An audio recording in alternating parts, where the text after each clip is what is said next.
qui te sauve, tu vas en enfer. Ah oui, mes frères, pour aller en enfer, ce n'est pas seulement commettre le péché, non.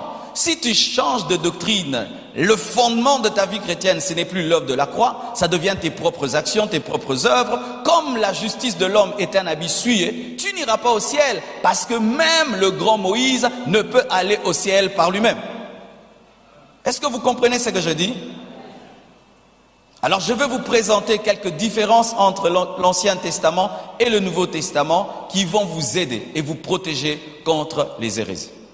Voici dans l'Ancien Testament, pour être sacrificateur, serviteur de Dieu, il fallait être juif.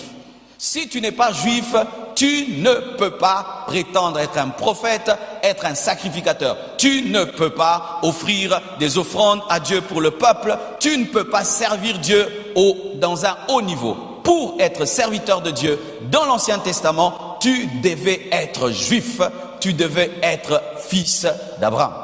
Mais lorsque Jésus-Christ est venu, voici ce qu'il nous révèle par Paul. En Jésus-Christ, il n'y a ni grec ni juif. Alléluia. En Jésus-Christ, il n'y a ni grec ni juif. Tous, nous pouvons servir Dieu. Amen. Même un pygmée peut devenir pasteur. Alléluia. Même un pygmée peut devenir pasteur. Ce qui était interdit, ce qui était impossible au temps de l'Ancien Testament, aujourd'hui en Jésus-Christ, toutes les nations de la terre peuvent servir Dieu. C'est pourquoi, mes frères, vous devez sortir de tout complexe par rapport aux Juifs. Un Juif qui se convertit est égal à un Congolais qui se convertit. Amen. Ce n'est pas que lui, il est plus que toi, fils de Dieu. Non, nous sommes fils de Dieu au même niveau. Je répète, nous sommes fils de Dieu au même niveau. C'est pourquoi la Bible nous révèle que lorsque Jésus-Christ devait être crucifié, il y a un homme qu'on appelle Simon de Cyrène qui l'a aidé. Et Simon de Cyrène n'était pas juif, il venait de la Libye qui est l'Afrique, afin de révéler déjà que Jésus-Christ par sa mort permettait à toutes les nations de participer à l'œuvre de Dieu.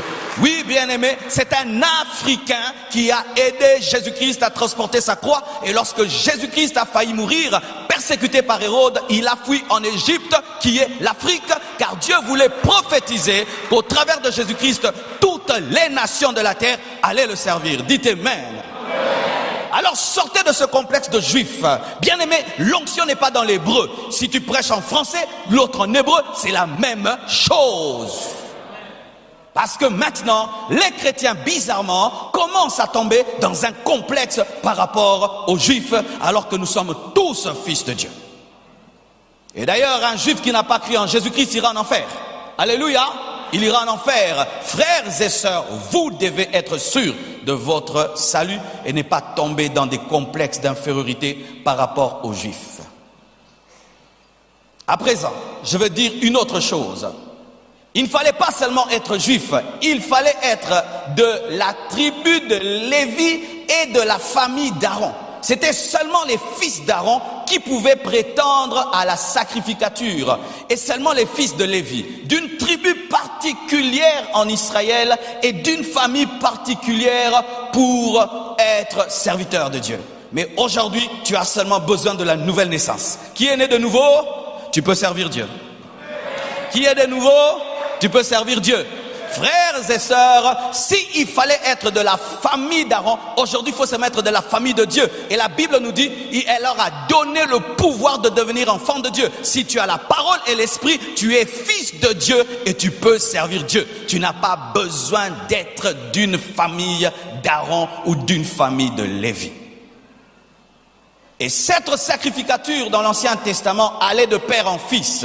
Après Aaron, c'est Éléazar. Après Éléazar, c'est le fils d'Éléazar. Après le fils d'Éléazar, c'est le fils. Donc ça va de génération en génération. C'était familial. Le sacerdoce dans l'Ancien Testament était familial. Mais dans le Nouveau Testament, le sacerdoce n'est pas familial. Amen.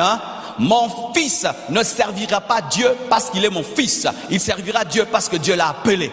Si Dieu n'appelle pas mon fils oracle, il ne doit pas prêcher. Qu'il aille vendre les diamants, les ngouba et les kouanga. Amen. Il ne peut pas prêcher. Avoir le sang du pasteur ne fait pas de toi un pasteur. Alléluia. Dans le Nouveau Testament, l'église n'est pas familiale. Ce temple-ci n'est pas l'héritage de Tounasi, c'est l'héritage de tout enfant de Dieu. Mais dans l'Ancien Testament, tu deviens souverain sacrificateur par le sang. Mais plutôt dans l'Ancien Testament, tu deviens souverain sacrificateur par le sang. Mais dans le Nouveau Testament, c'est par la foi. Si vous croyez en mon Dieu plus qu'en mon Fils, vous me remplacerez. Alléluia, ce n'est pas familial. Cette église n'est pas familiale. Amen. Hein? Ce qui fait, bien aimé, que comme l'église n'est pas familiale, ce n'est pas parce que tu es membre de la famille du pasteur que tu es super à l'église. Amen. Hein? Parce que je vois des fois les gens, ils craignent les gens. Oh, c'est le petit frère du pasteur. C'est le petit frère de la femme du pasteur. Ce n'est pas un poste à l'église. Ce n'est pas un poste à l'église. Ce n'est pas un poste à l'église. Je dis, ce n'est pas un poste à l'église. Oh, c'est le père du pasteur. Oui, c'est mon père, c'est mon père. Et ça lui fait de lui un ancien de l'église. Ah, c'est la mère du pasteur. Oui, c'est ma mère. Ça fait d'elle une diaconesse.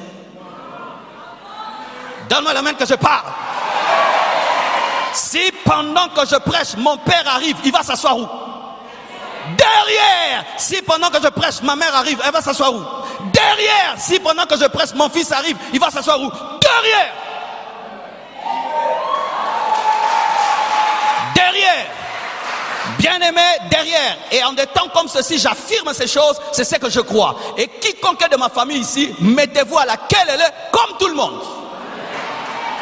Alléluia. Il n'y a pas de super famille dans l'église. Je répète, il n'y a pas de super famille dans l'église. Sinon c'est la chair. C'est l'esprit de l'Ancien Testament qui vient dans le Nouveau Testament. Ton fils n'a pas l'appel, tu en fais un prédicateur. Et il n'a pas l'onction, tu en fais un prédicateur. Et puis tu tues l'église et tu le tues. Car si quelqu'un n'a pas appris l'aviation, tu en fais de lui un pilote, tu l'as au Linguetti. Quiconque, donne-moi la main que je prêche. Quiconque fait de son fils un pasteur sans qu'il ait l'appel, c'est comme si tu fais de son fils un pilote, mais là jamais même conduit une moto. Tu n'aimes pas ton fils. C'est pourquoi beaucoup de fils de pasteurs meurent et sont détruits parce que leurs pères ont voulu faire du ministère un business. Le ministère n'est pas un business, c'est un appel, c'est une vocation. Lorsque Dieu m'avait parlé, il ne m'avait pas dit que je ferais un business. Il m'a dit, va sauver les âmes. Mais lorsque le ministère commence à rapporter de l'argent, on veut transformer ça en business. Et c'est quand tu sers Dieu pendant des années. Et à la fin, Dieu ne te donne rien parce que tu as transformé la vocation en profession.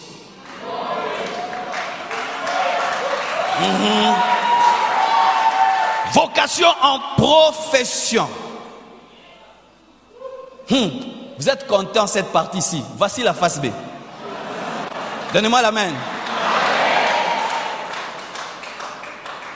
Oui. Aaron a été succédé par Éléazar. Nous voyons ça, c'est l'Ancien Testament. Mais Moïse, Josué n'était pas de sa famille, mais il a succédé. Ça veut dire quoi? Dans le Nouveau Testament, la succession n'est pas par le sang, c'est par la foi et par l'esprit. Donc aussi, si le fils du pasteur aussi, il croit au Dieu de son père, Dieu peut aussi l'utiliser.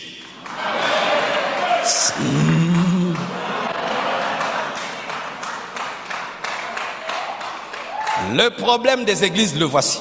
C'est que quand les hommes de Dieu prêchent ici, c'est comme si pendant que je prêche, c'est seulement vous qui avez des oreilles, ma femme n'a pas d'oreilles. Pendant que je vous prêche et vous comprenez, elle aussi elle comprend. Pendant que je dis recevez l'onction, ça vient seulement sur vous? Et si mon fils ici, je dis recevez l'onction et il a la foi, il reçoit, il ne reçoit pas? Vous pensez souvent que nos familles sont les lieux arides de l'église. Tu vas voir un homme, s'il est avocat, il dit ah que mon fils devienne avocat. Ah vraiment, quelle vision louable. Mais si un pasteur dit oh Dieu, que mon fils aussi devienne pasteur. Ah, il aura famille. Oh, toi quand tu veux que ton fils devienne avocat comme toi, et moi je veux que mon fils devienne pasteur comme moi. Oh. Ah, face B.